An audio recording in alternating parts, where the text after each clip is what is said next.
Hey guys, Spencer from Buildapreneur here, and in this video we're going to be looking at the email marketing strategies that I'm using in my business to consistently drive open rates over 20%, make more sales, and keep my subscribers happy through the process.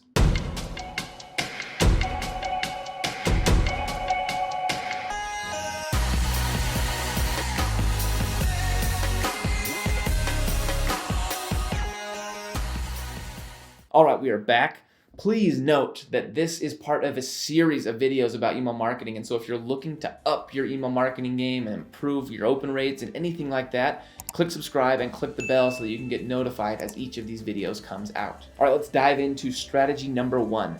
And strategy number one is basically to know that traditional sales emails are dying, okay? So we've all seen these brand emails that people send that are really, really beautiful, and we kind of sometimes want to send ones that look like this, right? They have, you can see on the screen here, it's got lots of images and buttons, and it looks like a really classy web page, and it just looks good, right? And so it makes us want to send something like that. The problem with this is twofold. The first one is it's rare that emails like this actually get into the inbox. Okay, so Gmail and those other providers, that promotions tab that they have, that's exactly what that promotions tab is looking to catch. Emails that are heavy in images and buttons and clearly promotions. That's going to get grabbed by the promotions folder, and then obviously your open rates are going to go way low because of that. The second reason is a lot of customers are going to get that email, at least those that get it past the promotions folder, right? And they're going to see it as a sales email very, very quickly.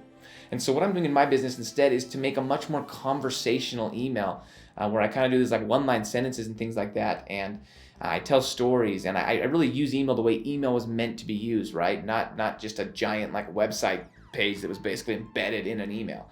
And you do that and you're able to get really high open rates, and you're able to get people to see it and actually read a few lines of it and kind of see what's going on with your brand. Strategy number two is to make sure that your email doesn't instantly turn off your audience. And what I mean by that is, well, let's just look at an email. You can see the email showing up here, and you can see that when you see that email, right, you click and you get into that email, it's intimidating. Like, it's a ton of words. They're small. They're packed in. You know, there's nothing that really stands out. It just looks hard to read. It looks like you're about to go sit down and read a dictionary. And so the result is people back out, right? They don't want to be intimidated by something. And so they click in, they see it, and they leave. And what you want instead to do is the email on the right. The funny thing about these emails is these are both emails sent by me, one 2 or 3 years ago and one much more recently. And you can obviously see the huge difference. One is very, very intimidating, and it's a turnoff, and it makes you not want to read it. And one is much more inviting with bigger text and a spacing. You know, everything is very spaced out, and you only have to read one line at a time, right? Little commitments to move you along. And so you'll want to write emails that look much more like the one on the right here, as opposed to, or I guess my right, your left maybe, I don't know. Anyway, you'll want to write emails that look a lot more like that, right? They're inviting, they're appealing. There's nothing that instantly turns you off and makes you want to leave.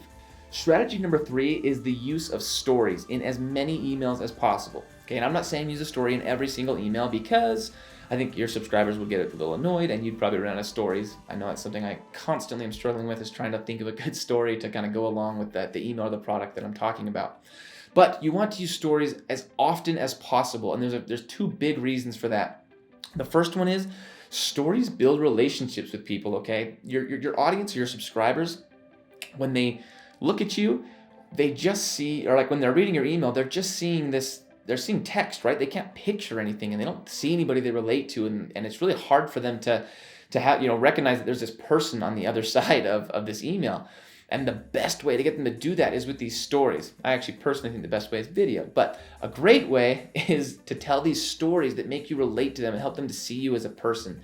And the second thing is stories help build trust, okay? Stories help them relate to you, and then they start to trust you because they see that you're like them. Hopefully your stories kind of put you in situations that are familiar to them, and they start to relate with you and trust you. And then down the road, when it's time to start trying to sell something to your audience, you've established that trust in that relationship, right? And you're able to do a lot better in sales because people feel like you're someone they know and trust to have a quality product. As always, I'd love to know if you're learning anything, and I would love a subscribe if something so far has caught your attention. Let's talk a little bit more about strategy number four. Strategy number four, there's kind of like some debate around. I feel like I talk to internet marketers, and there's kind of these two crowds, and I think they both have good things, okay? And the debate is, automations versus broadcasts. So automations, right, are where we like send out an email every single day automatically, or every other day automatically. We don't have to put any work into it after we create the email. It just kind of happens when someone comes on our list. I love automations. They're passive. They're really cool. But then there's another crowd that says, no, you've got to email your list every single day with like timely, good quality stuff, right? Every single day, email that list. And they're not totally wrong. Like emails that are like now based and more timely tend to do a little bit better. And so the way that I work it in my business is I mix it up. Okay, I have automations that people come into. But some of my automations, for example, they won't ever send emails on Wednesday. And then on Wednesday, I can hop in and I can send out a broadcast email if there's something like timely that week that I want to talk to my audience about, or something that I want to promote, really quickly there. Or I have other automations that will only send like once a week. And the reason you want to do both these is, even if you're one of those like hardcore broadcast people, unless you're just crazy diligent, you're going to have like bad weeks, right? Where you just don't have time to send an email, or even like bad months where life gets crazy and you don't send out any emails. And you never, ever, ever want that to be the situation where you don't send out any emails for a month or 2 months, right? Your list starts to go stale and people start forgetting who you are. And then when you do send emails again, you tend to have worse open rates. People don't recognize who you are. You get in the spam folder a lot more, or the promotions folder, things like that. And so I like to have automations. And then I do broadcast emails as well when things are timely and make sense, right? And that way you've kind of got this backup of automations that's keeping your list fresh. If anything at all, it's keeping your name fresh in the minds of your list. And then you've got these broadcasts, right? And if that's all you want to do, that's fine. But keep those automations running at least once a week so that you can disappear for a few weeks and not be stressing about sending an email every single day. Tip number 5 is to connect your emails in long strings, okay? And what I mean by that is, don't give away everything in one email.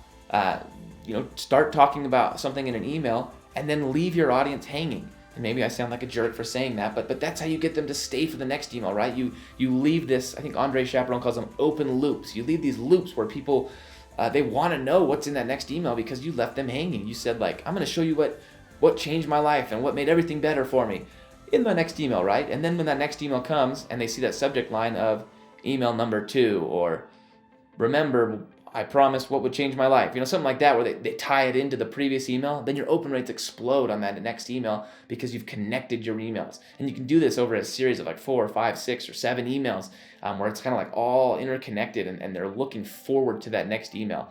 And it's cool because you'll get people to tell you that. You'll get replies from people like, oh, looking forward to the next email. That was so awesome. I'm so excited to see what happened. And it just feels good because other times you're going to get terrible, terrible emails from people. And so you need to balance that out with some nice ones. All right, our next strategy is to keep your list clean. And you hear this a lot, but it really is so, so, so important. If you're sending out emails and you're sending out a large number of emails to email addresses that don't exist and it's bouncing and no one's opening your emails, these email providers like Gmail are going to take notice, okay? Like they keep track of this. And when they say, every time this guy sends an email, like 500 of those email addresses don't exist and only like 5 people open that email, that hurts you. They say, okay, people don't care about what this guy has to say, right? And then you start to end up in that promotions or even that spam folder. And so if you keep your list clean, what I mean by clean is you only want the people on your list that are engaging and that are reading your emails and opening them. Okay, that's what a clean list is, because then when you send an email and 20, 30, 40% of the people that receive that email open the email, well, now Gmail says, hey, people care about what this guy has to say. Let's put it in the inbox, right? And then you kind of start climbing up this ladder and getting better and better open rates.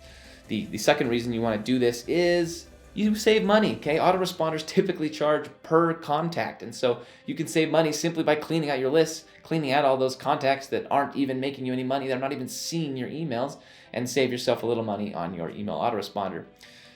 Maybe I'll do a shameless plug here for ActiveCampaign. There's a link down below to my favorite autoresponder. I absolutely love it. Stand by it. Shamelessly plug it on my YouTube videos. Like I said, there's an affiliate link down there. The very last tip is one that I struggle with, and most of you that are on my list are probably very well aware of that. But it's split testing your emails, okay? Email marketing, it's solely a numbers game, okay? It's a numbers game, and what you've got to do is increase numbers along the journey. And what I mean by that is you want to start with open rates, right? If you can increase your open rates by 100%, right? So let's say you get 10% of people to open your rates currently, or open your emails currently, and you can increase it to 20%, right? if it goes down the line, that should double your profits. And I'll give you a little example here. Let's say you have a list of 1,000 people, right? You send out, let's say 10,000 people. You send out an email to 10,000 people, and 1,000 people open that email, and 10% of those click it, right? So 100 of the people click, and then 10 of those buy on the landing page. So you've made 10 sales. Okay, that all makes sense, right? Well, if we can get 20% of people to open the email, now we've got 200 people that can click and 20 people that can buy. Okay, and so it doubles our profits. If we can increase or double anything along that journey, we can have amazing results. And so all you've got to do is split test. Like that's the key, is just figuring out what works and what doesn't. You'll always be surprised what does. So you'll want to split test your subject lines, right? That's the most important thing for an open rate. Which subject line gets a higher open rate? Okay, well, let's send the bulk of our emails to this subject line. The next thing you'll want to do is split test your actual email, right? Like, what email gets people to click that call to action? Is it the one with the big button, or is it the one with just a single line, or is it is it the short email, or is it the long email? What does better getting a higher click-through rate, right? And even if you can only increase it by 20, 30%, that's 20 or 30% increase in straight sales with zero money you have to spend to make that increase. You just need to spend a little bit of time to create a second split test. So split test, at the very least, split test your subject lines, split test your emails, especially on those like really, when you're going all in on like a sale or something like that, right? You don't have to do it for like every email, but when you're going all in on trying to sell something and make some money off your email marketing efforts, never do that without split testing first. All right, if you're still watching, I love you and I have an assignment for you. I want to know what you don't know about email marketing, what you want to know. So let me know in the comments what you want training on. We can do screen shares. We can go very, very in depth on any one of these. I just need to know what it is that you feel you're lacking on. And of course, you can always go to buildapreneur.com/free and grab the email marketing course that goes way more in depth than this and actually shows you my screen as I build out all the things that I'm talking to you about on this particular video. The next video is about how to build your list fast. None of this will matter if you have 0 people on your list, so definitely stay tuned and watch that video.